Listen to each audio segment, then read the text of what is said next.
ನೈಋತ್ಯ ಮುಂಗಾರು ಕಾಲಿಡುವುದಕ್ಕೂ ಮುನ್ನ ರಾಜ್ಯದಲ್ಲಿ ಮಳೆಯ ಆರ್ಭಟ ಜೋರಾಗಿದೆ. ಹವಾಮಾನ ಮುನ್ಸೂಚನೆ ಪ್ರಕಾರ ಇನ್ನು 1 ವಾರ ಮಳೆ ಮುಂದುವರಿಯಲಿದ್ದು, ದಕ್ಷಿಣ ಒಳನಾಡಿನ ಜಿಲ್ಲೆಯಲ್ಲಿ ಭಾರೀ ಮಳೆಯಾಗುವ ಮುನ್ಸೂಚನೆಗಳಿವೆ. ಕೊಡಗಿನಲ್ಲಿ ಕಳೆದ ಹಲವು ದಿನಗಳಿಂದ ಮೋಡ ಕವಿದ ವಾತಾವರಣ ಮನೆ ಮಾಡಿದ್ದು, ಹಲವೆಡೆ ಸಾಧಾರಣ ಮಳೆಯಾಗಿದೆ. 2 ವಾರಗಳಿಂದ ರಾಜ್ಯದಲ್ಲಿ ಚದುರಿದಂತೆ ಅಲ್ಲಲ್ಲಿ ಮಳೆಯಾಗುತ್ತಿದೆ. ಬೆಂಗಳೂರು ನಗರ, ಬೆಂಗಳೂರು ಗ್ರಾಮಾಂತರ, ಬೆಂಗಳೂರು ದಕ್ಷಿಣ, ತುಮಕೂರು, ಮಂಡ್ಯ, ಚಿಕ್ಕಬಳ್ಳಾಪುರ ಜಿಲ್ಲೆಗಳಲ್ಲಿ ಉತ್ತಮ ಮಳೆಯಾಗಿದೆ. ಕರಾವಳಿ, ಮಲೆನಾಡು ಹಾಗೂ ಉತ್ತರ ಒಳನಾಡಿನ ಜಿಲ್ಲೆಗಳಲ್ಲಿ ಅಲ್ಲಲ್ಲಿ ಸಾಧಾರಣ ಮಳೆಯಾಗಿದೆ. ಕೊಡಗು ಸೇರಿದಂತೆ ಮಲೆನಾಡು ಮತ್ತು ಕರಾವಳಿ ಜಿಲ್ಲೆಗಳಲ್ಲಿ ವಾಡಿಕೆ ಮಳೆಯಾಗುವ ಮುನ್ಸೂಚನೆಗಳಿವೆ.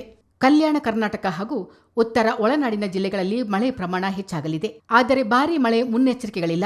ಉತ್ತರ ಕರ್ನಾಟಕ ಭಾಗಕ್ಕೆ 3 ದಿನಗಳ ಕಾಲ ಯೆಲ್ಲೋ ಅಲರ್ಟ್ ಘೋಷಿಸಲಾಗಿದೆ. ಕರ್ನಾಟಕ ರಾಜ್ಯ ನೈಸರ್ಗಿಕ ವಿಕೋಪ ಉಸ್ತುವಾರಿ ಕೇಂದ್ರದ ಮಾಹಿತಿ ಪ್ರಕಾರ ರಾಜ್ಯಾದ್ಯಂತ ಮಳೆ ಮುಂದುವರಿಯಲಿದ್ದು, ಮಧ್ಯಾಹ್ನದ ನಂತರ ಅಲ್ಲಲ್ಲಿ ಮೋಡ ಕವಿದ ವಾತಾವರಣ ಕಂಡುಬರಲಿದೆ. ಹಲವೆಡೆ ಸಂಜೆ ಹಾಗೂ ರಾತ್ರಿ ವೇಳೆ ಮಿಂಚು, ಗುಡುಗಿನಿಂದ ಕೂಡಿದ ಮಳೆಯಾಗಲಿದೆ. ಕೆಲವೆಡೆ ಜೋರಾದ ಗಾಳಿ ಸಹಿತ ಹಗುರದಿಂದ ಸಾಧಾರಣ ಮಳೆಯಾಗಲಿದೆ. 1-2 ಕಡೆಗಳಲ್ಲಿ ಭಾರೀ ಮಳೆಯಾಗುವ ಮುನ್ಸೂಚನೆಗಳಿವೆ. ನೈಋತ್ಯ ಮುಂಗಾರು ಮೇ 26ರಂದು ಕೇರಳಂ ಪ್ರವೇಶ ಮಾಡಲಿದೆ ಎಂದು ಹವಾಮಾನ ಇಲಾಖೆ ಮುನ್ಸೂಚನೆ ನೀಡಿತ್ತು. ಇದಕ್ಕೆ ಪೂರಕವಾದ ವಾತಾವರಣ ಅರಬ್ಬಿ ಸಮುದ್ರ ಹಾಗೂ ಬಂಗಾಳ ಕೊಲ್ಲಿಯಲ್ಲಿ 2 ವಾರಗಳ ಹಿಂದೆ ಕಂಡುಬಂದಿತ್ತು.